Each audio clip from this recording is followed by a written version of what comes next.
Happy Wednesday! It's time for K-Wow! Korean Word of the Week. Episode number 24. 24. Hello class! Welcome to K-Wow! I'm Professor O, your main host for this episode. The year is 2011, and many people around the world still don't realize there are two Koreas. So today, we'll be learning about North and South Korea. My goal is to be as objective and unbiased as I can in presenting you with the facts. Which means I will not be sharing my own personal and political views. Korea as a whole is called Hanguk. South Korea is called Namhan. Nam means south, Han is short for Hanguk. South Korea is also called Republic of Korea, which is 대한민국. South Korea's capital is Seoul. Seoul. In English, it's pronounced as Seoul. Seoul is a bustling city filled with food, fun, and midnight shopping. North Korea is called Bukhan. Buk means north. Han is short for Hanguk. North Korea's capital is Pyongyang. Pyongyang. They say Pyongyang looks like Korea from the 1960s. South Korea is where your favorite K-pop stars and Korean dramas come from.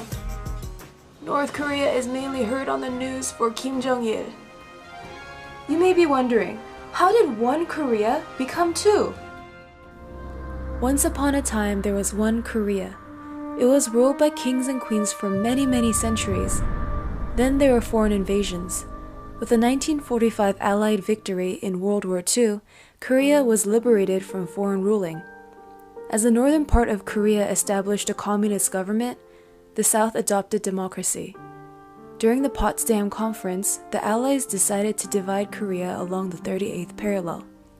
This event influenced the start of the Korean War, which officially began in 1950. With foreign military occupying both sides, the North and South fought to overtake one another. It was the war of politics, democracy and capitalism versus communism. To make a long story short, an armistice was signed in 1953. The Korean War is ongoing, and the border, called the DMZ, is heavily guarded with military personnel. Many families were separated at the beginning of the Korean War. To this day, South Koreans still have family in North Korea, and vice versa. It's difficult for the average North Korean to leave their country legally. They need permission from the government. In addition, North Korean citizens must have permits to travel city to city within their own country. South Korean citizens are generally not allowed into North Korea. Thus, most Korean families remain disconnected. I myself have relatives in North Korea. You must be talking about your great uncle, my brother. From what I've heard and read, many North Koreans die from starvation, while others escape to China or South Korea. My poor brother, where can he be? In heaven? On earth? Who knows? My curiosity just kills me.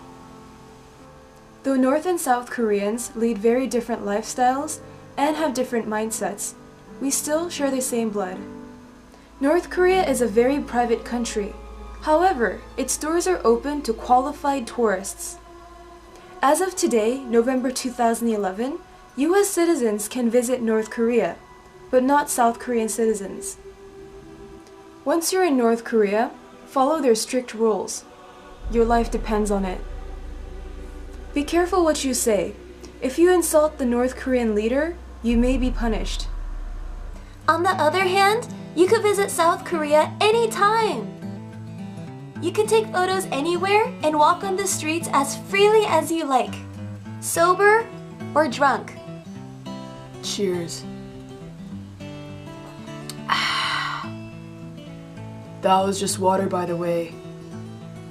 People wonder what would happen if the two Koreas were to unite. What would happen to the economy?